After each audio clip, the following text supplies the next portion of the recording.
ఒక పెద్ద కొడుగ్గా 3000 పెన్షన్ని 4000 చేస్తూ, అది కూడా ఎన్నికల సమయంలో 3 నెలల బకాయిల్ని కూడా తీర్చి 7000 రూపాయలు సంక్షోభంలో ఉన్న ఆర్థిక పరిస్థితి కూడా దెబ్బతినే ఉన్న రాష్ట్రంలో ఆయన వచ్చిన వెంటనే ఇచ్చిన హామీ ప్రకారంగా సంపద సృష్టించగలిగే సత్తా ఉన్న నాయకుడు కాబట్టి మీకు ఇచ్చిన మాట ప్రకారంగా 7000 రూపాయలు 1వ నెలకిస్తూ మరీ నెలలో కూడా 4000 పెన్షన్ అవ్వాతాతలకి, ఎవరైనా వికలాంగులు ఉంటే 6000 చేశారు. మళ్ళీ ఉట్టి బెడ్ పైన పడుకోనుండి వాళ్ళకి ఎటువంటి కదలిక లేకపోతే వాళ్ళకి 15,000 రూపాయల పెన్షన్ని కూడా పెంచి ఈరోజు పేద ప్రజలని ఆదుకున్న పరిస్థితిని మీరందరూ కూడా గుర్తు చేసుకోవాలి.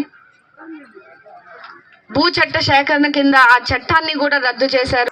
ఉన్న జగన్మోహన్ రెడ్డికి తిప్పి కొడుతూ మనము కూటమి ప్రభుత్వం గెలిచిన వెంటనే డిఎస్సి 6000 చిల్లర ఉద్యోగాలను మనము మెగా డిఎస్సి ద్వారా భర్తీ చేయడం జరిగింది. అదేవిధంగా 100 రోజులు తిరిగి మన ప్రభుత్వం వచ్చినాక రోడ్లను వేసేకి మనం శంకుస్థాపన చేస్తూ ఉన్నాం. 5 సంవత్సరాలు ఒక్క ఇటుకను కూడా పేల్చిన పాపన పోలేదు వైఎస్ఆర్సీపీ ప్రభుత్వం. కూటమి ప్రభుత్వం వచ్చిన 100 రోజుల్లోనే బుక్కరాయ సముద్రం మండలానికి 3,40,00,000 రూపాయల సీసీ రోడ్లను శాంక్షన్ చేయించుకున్నామంటే అర్థం చేసుకోండి మన చిత్తశుద్ధి ఏంటి, మన బాధ్యత ఎలా ఉందో.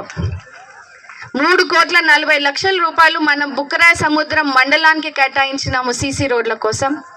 అదేవిధంగా బుక్కరాయ సముద్రం పంచాయతీకి మనము 1,30,00,000 రూపాయలు మనము కేవలం బుక్కరాయ సముద్రం పంచాయతీకి, అంటే ఈ 15 కాలనీలు మన బుక్కరాయ సముద్రం పంచాయతీకి 1,30,00,000 రూపాయలు సీసీ రోడ్లను కూడా శాంక్షన్ చేయించుకున్నామని కూడా ఈ సందర్భంగా తెలియజేస్తూ, డ్రైనేజ్ వ్యవస్థని నిర్వీర్యం చేశారు, పంచాయతీ వ్యవస్థని నిర్వీర్యం చేశారు. అలాంటి వ్యవస్థను కూడా మనము 30 లక్షలతో ఇవాళ 30 లక్షల కోసం సీసీ డ్రైన్స్ ని కూడా మనము అమలు చేసుకున్నామని కూడా ఈ సందర్భంగా తెలియజేస్తా ఉన్నాం. ఒక్కొక్కటిగా మనం ఇచ్చిన హామీలన్నింటినీ కూడా నెరవేరుస్తా ముందుకు వెళ్తా ఉన్నాము. మీరిచ్చిన ఆశీర్వాదం, మీరిచ్చేటువంటి శక్తిని ఇంకా బలపరుచుకొని కూటమి ప్రభుత్వం ఖచ్చితంగా మీకు మేలు చేస్తుంది, భరోసా ఇస్తుంది, మీకోసం అండగా నిల్చుంటుందన్న మాటని తూచా తప్పకుండా నెరవేర్చే బాధ్యత కూడా మేము తీసుకుంటామని ఈ సందర్భంగా మీ బిడ్డగా నేను మీ అందరికీ కూడా హామీ ఇస్తా ఉన్నాము. ఇదే సందర్భంగా చాలా అర్జీలు రావడం జరిగింది. అధికారులు, వేదికను అలంకరించిన పెద్దలు, ఎంఆర్ఓ గారు, ఎంపీడీఓ గారు, ఇతర డిపార్ట్మెంట్ నుంచి వచ్చినటువంటి అధికారులు